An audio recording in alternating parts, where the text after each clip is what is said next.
Hey, people. I hope you're having a wonderful day. This is my What the Heck series where I review not acknowledged games and stuff like that. And I'm proud to announce that I've tried the new Suikoden 1 and 2 HD Remaster. And I am happy to say that it is probably going to be the definitive version of these games. Um, it has improved quality of life features as well as graphics.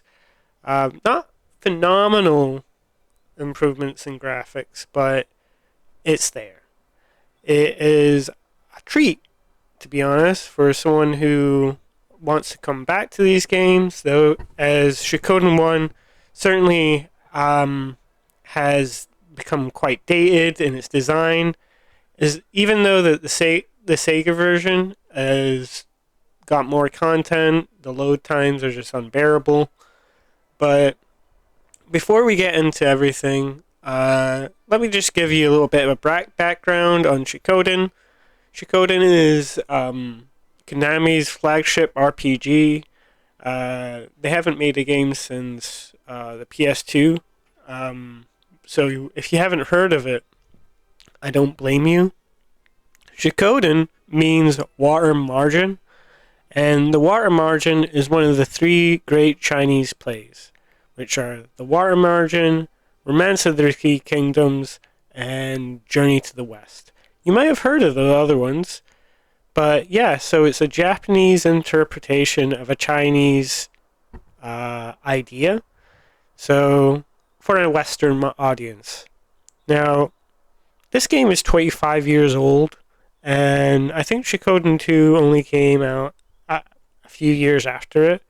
So it is refreshing to see that they still hold up in sorts of quality and feeling. Because if I had to say that I'm going from Eiyuden 100 Heroes back to Suikoden 1, and the game is more balanced and more fun to play. Basic attacks are still a problem, but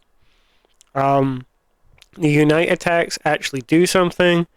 The rune system is a lot funner than the lens system, and the tactics battles are a lot funner. There's just like a lot of pluses it has. It's been real fun to come back to Suikoden 1 after Eiyuden, because Eiyuden was such a big disappointment for me. And Suikoden 2, I think it is honestly probably one of the greatest RPGs ever made. Suikoden 1 feels more like a proof of concept, or a proof that they can make a successful RPG, so Konami could give them the backing to make Suikoden 2. Suikoden 1 just feels like it's made to fund Suikoden 2, even though it does bring in a lot of what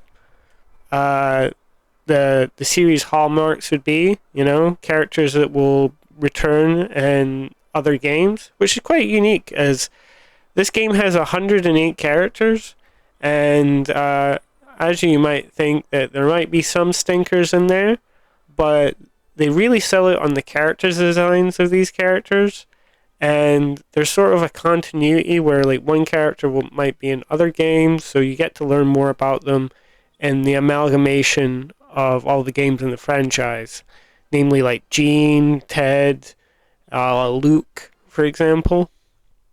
But yeah, so if you haven't tried it out, or if you're looking for an RPG to play and you haven't played Suikoden, I wholeheartedly recommend to give this one a go. It's definitely a good game. A few criticisms, I only have like very few criticisms. So they added diagonal movement into the game, which is great.